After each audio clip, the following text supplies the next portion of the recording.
ये आकाशवाणी रायपुर है। छत्तीसगढ़ी समाचार बुलेटिन के संग नमित कुमार के जय जोहार। आज के प्रमुख समाचार। प्रदेश में काली ले शुरू हो ही गोधन न्याय योजना। छत्तीसगढ़ के सभ्यता और संस्कृति में केंद्रित लोक पर्व हरेली काली प्रदेश भर में मनाया जाही। और बीजापुर जिला में पुलिस 6 झिन माओवादी ला गिरफ्तार करे है। अब समाचार विस्तार ले। प्रदेश में काली ले गोधन न्याय योजना शुरू हो ही। मुख्यमंत्री भूपेश बघेल जिला स्तर में होवैया कार्यक्रम के सफल क्रियान्वयन बर मंत्री, संसदीय सचिव और प्राधिकरण के अध्यक्ष मन ला जिम्मेदारी सौंपे है। ये मन ला कार्यक्रम के प्रभारी बनाए गए है। मुख्यमंत्री भूपेश बघेल, कृषि मंत्री रविन्द्र चौबे, नगरीय प्रशासन मंत्री डॉक्टर शिव कुमार डहरिया और संसदीय सचिव विकास उपाध्याय रायपुर जिला में होवैया कार्यक्रम में शामिल होही। उन्हें गृह मंत्री ताम्रध्वज साहू ला गरियाबंद, आबकारी मंत्री कवासी लखमा महासमुंद, स्वास्थ्य मंत्री टीएस सिंहदेव ला बलौदा बाजार भाटापारा, खाद्य मंत्री अमरजीत भगत ला बालोद, वन मंत्री मोहम्मद अकबर ला राजनांदगांव, उच्च शिक्षा मंत्री उमेश पटेल ला रायगढ़, राजस्व मंत्री जयसिंह अग्रवाल ला गोरेला पेंड्रा मरवाही, लोक स्वास्थ्य यांत्रिकी मंत्री गुरु रुद्र कुमार ला कांकेर और स्कूल शिक्षा मंत्री प्रेम साय सिंह टेकाम ला कोरबा जिला में होवैया कार्यक्रम के प्रभारी बनाए गए है। संगे संग संसदीय सचिव और कतकोन प्राधिकरण के अध्यक्ष और उपाध्यक्ष मन ला घलोन अलग अलग जिम्मेदारी सौंपे गए है। छत्तीसगढ़ के सभ्यता और संस्कृति में केंद्रित लोक पर्व हरेली काली प्रदेश भर में मनाया जाही। सावन महीना के अमावस्या के दिन मनैया हरेली तिहार में किसान मन अपन कुल देवी देवता, पशुधन और खेती में उपयोग होवैया औजार के पूजा करथे। राज्यपाल अनुसुईया उइके और विधानसभा अध्यक्ष डॉक्टर चरणदास महंत हरेली पर्व के बेरा में प्रदेशवासी मन ला बधाई और शुभकामना दे है। अपन संदेश में राज्यपाल किहिन की छत्तीसगढ़ में हरेली तिहार में किसान मन अपन कृषि उपकरण और खेती किसानी के काम में सहयोग करैया पशुधन के पूजा पाठ करके अच्छा फसल बर कामना करथे। उन्हें डॉक्टर महंत अपन शुभकामना संदेश में किहिन की ए पर्व छत्तीसगढ़ के किसान के प्रकृति प्रेम और समर्पण ला प्रकट करथे। यही बीच हरेली तिहार में प्रदेश भर के गौठान में वृक्षारोपण के विशेष अभियान चलाए जाही। वन मंत्री मोहम्मद अकबर बताइन कि प्रदेश के 408 गौठान में 2,84,000 पौधा लगाए जाही। ए दिन गौठान में आमा, बर, पीपर, नीम, अमली, आंवला, हर्रा, बेहड़ा और चिरौंजी प्रजाति के फलदार और लघु वनोपज आधारित पौधा के रोपण करे जाही। एकर ले पर्यावरण सुधार ला बढ़ावा मिलही और संगे संग छायादार पेड़ के नीचे मवेशी मन ला राखे में घलो सुविधा होही। एकर ले गौठान में काम करैया स्व सहायता समूह और व्यावसायिक गतिविधि के संचालन में लगे कतकोन लोगन ला घलो औषधि निर्माण के संग्रह प्रसंस्करण ले जुड़े काम के बने अवसर मिलही। प्रदेश में कोरोना संक्रमण के रोकथाम और नियंत्रण बर राज्य सरकार जिला कलेक्टर मन ला शहरी क्षेत्र में निषेधाज्ञा लगाए बर अधिकृत करे है। मुख्यमंत्री भूपेश बघेल के अध्यक्षता में काली उखर निवास में राखे गए उच्च स्तरीय बैठका में ये निर्णय ले गए है।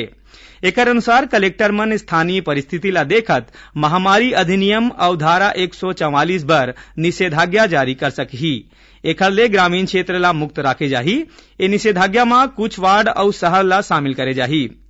निषेधाज्ञा आदेश लागू करे के पहली 3 दिन पूर्व नोटिस जारी करे जाही। एकर ले लोगन ला जरूरी वस्तु खरीदे में परेशानी नहीं होही। ए निषेधाज्ञा 7 दिन रही और ए बेरा स्वास्थ्य, पेयजल आपूर्ति, साफ सफाई, बिजली और अग्निशमन के सेवा पूरा तरीका ले जारी रही। निषेधाज्ञा के समय कारखाना या निर्माण इकाई ला सशर्त काम करे के अनुमति होही। ए दौरान कामगार मन में कोरोना संक्रमण के पुष्टि होए में इलाज और अस्पताल के खर्चा संबंधित निर्माण इकाई ला उठाए बर पड़ही। एकर अलावा पेट्रोल पंप, अस्पताल, क्लिनिक, पशु चिकित्सा सेवा, दवाई दुकान, दूध और सब्जी के दुकान पहली जैसे खुले रही। निषेधाज्ञा वाले क्षेत्र में परिवहन के अनुमति रात के समय दे जाही और ए दौरान मास्क पहनना और आपसी दूरी के पालन करना जरूरी होही। केंद्रीय स्वास्थ्य मंत्री डॉक्टर हर्षवर्धन किहिन की देश में कोरोना वायरस के टीका विकसित करे के दिशा में मनखे ऊपर परीक्षण शुरू हो गए है और कोरोना संक्रमण के खिलाफ संघर्ष निर्णायक दौर में पहुंच गए है।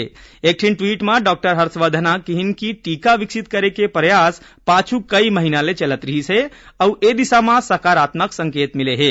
स्वास्थ्य मंत्री बताइन कि भारत ए महामारी में पूरा तरीका ले नियंत्रण करे में सफल होही। ओमन यहू बताइन कि शुरू के परीक्षण में कोनो भी दुष्प्रभाव नहीं आहे। स्वास्थ्य मंत्री किहिन की परीक्षण 14 ठिन और संस्थान में चलत है और आईसीएमआर के वैज्ञानिक मन जम्मो आंकड़ा मन नजर राखे है। छत्तीसगढ़ी समाचार बुलेटिन आप मन आकाशवाणी रायपुर ले सुनत हव। छत्तीसगढ़ के खबर ले है आपकी वास्ता और खबर के विश्वसनीयता ले है हमर वास्ता। आकाशवाणी समाचार रायपुर के प्रादेशिक समाचार बुलेटिन के संगे संग हमार समसामयिक कार्यक्रम आप रेडियो के संग अपन मोबाइल में घलो सुन सकत हव। आकाशवाणी समाचार फेसबुक, ट्विटर और यूट्यूब में घलो हावय। हमार फेसबुक पेज हरे Chhattisgarh news on AIR, Twitter handle CGAIR news और हमार यूट्यूब चैनल हरे छत्तीसगढ़ AIR न्यूज। तो अब रेडियो के संगे संग आपके मोबाइल के माध्यम ले हम आप तक पहुंचत हन। छत्तीसगढ़ के हर खबर पर सुनत रहो आकाशवाणी समाचार। और अब आगू बाढ़न बाँचे समाचार डहार। केंद्रीय स्वास्थ्य मंत्रालय ओ आवासीय इकाई मन बर दिशा निर्देश जारी करे है जे अपन परिसर में छोटे स्तर में कोविड देखभाल केंद्र स्थापित करना चाहते। दिशा निर्देश में कहे गए है कि एक केंद्र मन में मामूली लक्षण और संदिग्ध लक्षण वाले निवासी मन के संगे संग बिना लक्षण वाले संक्रमित मन के घलो देखभाल करे जाही। दिशा निर्देश के अनुसार एक केंद्र सियनहा 10 बच्चन ले कम उम्र के लइका, गर्भवती और दूध पिलैया माइलोगन और दूसर रोग ले ग्रसित संक्रमित मन बर नहीं होही। ओमन ला समुचित कोविड अस्पताल में भर्ती करना चाहिए। दुर्ग जिला के चरौदा निवासी एक जिन महिला डहार ले पाछू दिन आत्महत्या करे जाए के मामला में महिला उप पुलिस अधीक्षक और ओखर संगवारी के खिलाफ अपराध दर्ज करे गए है। जानबा के मुताबिक उप पुलिस अधीक्षक अपन सहेली के संगरा मिलके चरौदा के आदर्श नगर में रहवैया 40 बछर के महिला के संग मारपीट करे रहीन। एक घटना के बाद महिला आत्महत्या कर ले रहीस। ए मामला ला लेके चरौदा के स्थानीय लोगन चक्का जाम और प्रदर्शन घलो करीन, जेकर बाद डीएसपी और ओखर सहेली के खिलाफ कतकोन धारा में मामला दर्ज करे गए है। फिलहाल आरोपी महिला डीएसपी फरार बताए जाते। पुलिस मामला के जांच शुरू कर दे है। बीजापुर जिला के बेदरे थाना क्षेत्र में पुलिस 6 जिन माओवादी ला गिरफ्तार करे में सफलता पाए है। ए माओवादी मन पाछू 3 जुलाई के गाड़ी में आगजनी के घटना ला अंजाम दे रही है। उन्हें दंतेवाड़ा जिला के कटे कल्याण थाना क्षेत्र में माओवादी मन परचेली गांव के 7 जिन मनखे मन संग मारपीट करीन। ए जम्मो गांव वाले मन ला अस्पताल में भर्ती कराए गए है। स्वतंत्रता संग्राम सेनानी और साहित्यकार डॉक्टर खूबचंद बघेल के आज जयंती हरै। ए बेरा में आज प्रदेश भर में कतकोन कार्यक्रम आयोजित करके डॉक्टर बघेल ला श्रद्धांजलि अर्पित करे जावत है। मुख्यमंत्री भूपेश बघेल अपन रायपुर के निवास कार्यालय में राखे गए कार्यक्रम में डॉक्टर बघेल के चित्र में फूल चढ़ा के ओमन ला श्रद्धांजलि दिन।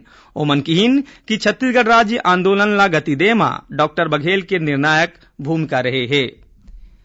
नवा रायपुर में शहीद वीर नारायण सिंह संग्रहालय बनाए जाही।